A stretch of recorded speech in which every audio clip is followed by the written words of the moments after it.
Welcome to the Talkin Vols Network. My name is Boogie Bentley. Let's talk about the new college football, NIL, the transfer portal, tampering, poaching players, enticing. It's the Wild West out there, and now we've got the NCAA trying to dial things back, trying to get it under control, probably something they should have done over a year ago when the transfer portal and NIL first rolled out. You've got coaches, you've got the media. They're out there blasting Tennessee for the alleged $8 million deal with Nico Iamaleava. Most recently, you had Kirk Herbstreit come out. He went on the Pat McAfee show. He had some things to say about Tennessee's NIL. We're going to get into that and talk about it. You've also got Nick Saban, Lane Kiffin, Kirby Smart. They're all out there in the media crying about NIL, crying about the transfer portal, which it's comical to me. It's comical that a guy like Lane Kiffin would complain about the transfer portal when, based on the 2022 cycle, his team finished second in the country in the transfer portal. But Lane Kiffin is not happy with that. You've got Nick Saban. Nick Saban goes on Paul Feinbaum, and he's asking for parity in college football. What world are we living in that Nick Saban is calling for parity? The quote, one of the things I'd like to see us be able to work back to is everything in college football has always had parity. Same scholarships, same academic support, healthcare, whatever it is. I don't think we've had that balance right now, which could affect the parity of college football and athletics as a whole. That is absolutely hilarious coming from Nick Saban. But what I want to talk about in this video is NIL. I want to talk about Kirk Herbstreit's comments blasting Tennessee's NIL collective, calling it unhealthy. We're going to get into it. We're going to take a look at it. As always, guys, you know what to do. Do me a favor. Hit that thumbs up just below the video. It's quick, it's free, it's easy, it helps the channel. That little tiny thumbs up. If you tune into the Talkin Vols Network every day, hit that thumbs up. It drives this channel. If you're new to the Talkin Vols Network, welcome. We're not experts, we're not insiders. This is a fan-run channel for the fans, by the fans. If you dig what we do, make sure you subscribe. Click that bell for notifications. You won't miss out when we go live or when we drop a video. I'll be live tonight, 6:30 p.m. Eastern Time, playing NCAA 2013 as we roll into the SEC championship game with an opportunity to win the national championship. So hope you guys will join me. We'll play a little video games and we'll talk some Tennessee football. But let's jump into this article.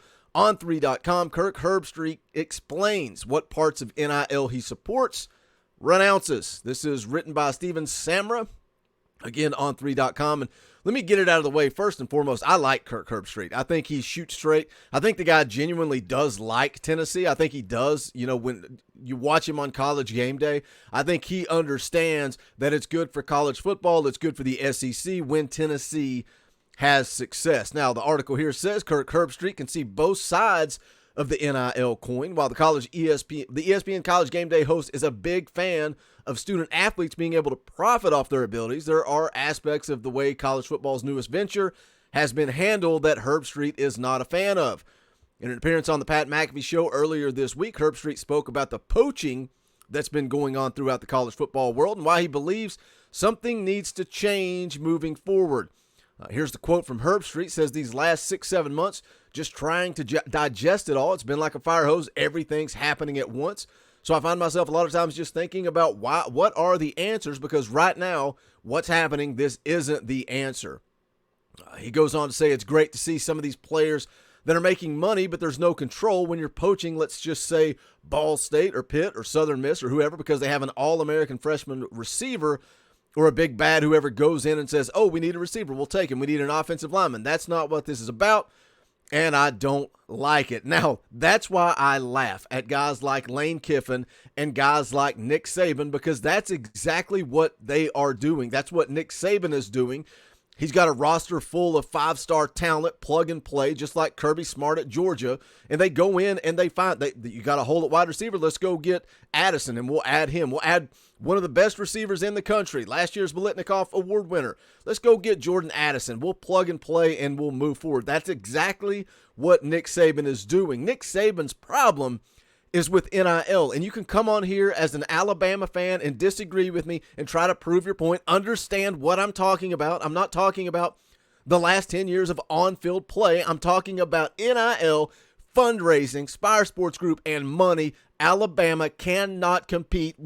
I'll repeat, Alabama cannot compete financially with Tennessee unless there are some type of restrictions or barriers put in place, some type of legislation that is going to control the amount of money you can spend. Some people say, Boogie, how much money can we spend? $8 million on a quarterback? What about other players? Spire Sports Group goal is to raise $25 million per year. $25 million. And I don't think Alabama can keep up. But the problem with all of this, the problem with every bit of it, everybody is trying to patch holes. It is complete chaos. They're trying to put out fires because the NCAA just opened the doors and said, have at it. You can't say we're going to pay players, but listen, only this much. We can't give them more than this. Let's calm down. Let's calm down. You want to pay players, but then you want to be able to control what these players can make. It's capitalism. They're going to go out and make their money. Article goes on to say here, of course, the perfect example is the development in the case of Pitt wide receiver Jordan Addison. After capturing the Blitnikoff Award last season, the nation's top pass catcher entered the portal, and rumors that USC is looking to pay a pretty penny for his services. Nevertheless, there are aspects of NIL that Herbstreit believes are essential to the future of the sport, despite the controversies highlighted by Addison's transfer portal recruitment. This is where he loses me. I like the idea. This is, again, a quote from Kirk Herbstreit. I like the idea Jackson Smith-Jigba, I don't know how to pronounce that, who had a huge Rose Bowl, C.G. Stroud, Bryce Young. These are established stars in the game that can take advantage of that. That's wonderful. So Kirk Herbstreit has no problem with Bryce Young making money, even though Bryce Young's a guy that earned 7 figures before ever taking a snap at Alabama. People like to leave that out of the story when they start attacking Tennessee's NIL collective. They leave out that part about Bryce Young. The quote goes on to say, but enticements, going to a high school recruit and saying, hey, we'll give you $8 million if you sign a 3-year deal. That's a very convenient number, Kirk. Very convenient number to throw out $8 million for a 3-year deal. Seems to me you would be pointing at one Nico Maliava, allegedly. He says that's not, I think, healthy for the game. That's not healthy. It's okay to pay Bryce Young. We can give Bryce Young 7 figures right out of the gate before he ever takes a snap. But it's a problem when Tennessee starts to do it. That's not, I think, healthy for the game, he says. Tennessee's NIL collective is not healthy for the game because then you get a lot of outside sources coming in and corrupting a good thing. So I'm all for it, but I think there needs to be some rules to it. But you know what? What I love about all this, what I love about every bit of this, all these complaints, everybody whining, everybody crying, the number that everybody throws out when it comes to NIL complaints is $8 million. And we all know where that leads. We all know where that goes. Allegedly, we all know where that goes. And that's the Nico Maliava contract. But here's the good thing. Here's the good news, Vol fans. Leaking that contract, leaking that to the media, Spire Sports Group is playing chess while everybody else is playing checkers. We had James Clausen, one of the founders of Spire Sports Group, on the channel. We asked him, how do you get around this? How do you get around legislation or not being able to recruit using NIL? He said you establish what's already on campus. You show incoming recruits what Hendon Hooker can make. You show them what a guy like Cedric Tillman can make.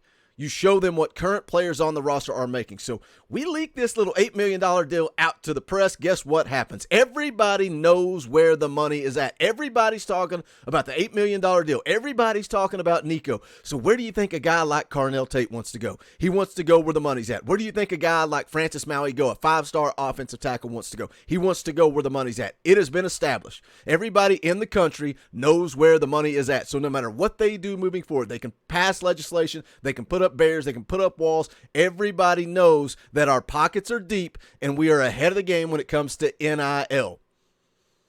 The quote to wrap it up here from Herbstreit, I do think the next step is what you said, because before I was never really in the argument, and now that we're going down this path, why not open it up? What goes into the entire pile? I mean, this is a billion-dollar industry. It's only, to me, a matter of time before the players are going to start saying, hey, we want our share. We're the ones on the field doing this. The coaches are making 8 to 10 mil. It's time for us to get our share. I think it's inevitable if we're going to go there. So that's the quote from Kirk Herbstreit. Again, people continue to blast and rip and destroy and cut down Tennessee's NIL collective. But the bottom line is we got the money.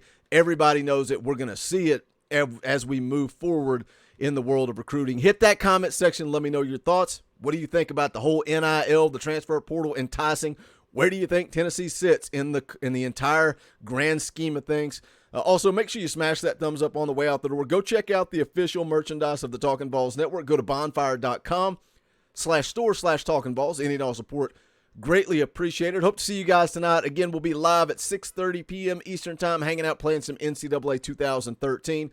But again, the link, bonfire.com/store/Talkin Vols. I'll go ahead and put it out there right now. We get 100 people in the chat tonight. 100 people in the chat tonight. We'll give away a free t-shirt. You guys can pick what you want. We'll give away a free t-shirt. 100 people. So whether you like video games or not, whether you want to watch me play some NCAA, come hang out, talk Tennessee football. 100 people in the chat. We'll give away a free shirt. But that's going to do it for this one. This is the Talkin Vols Network. My name is Boogie Bentley. Go Big Orange.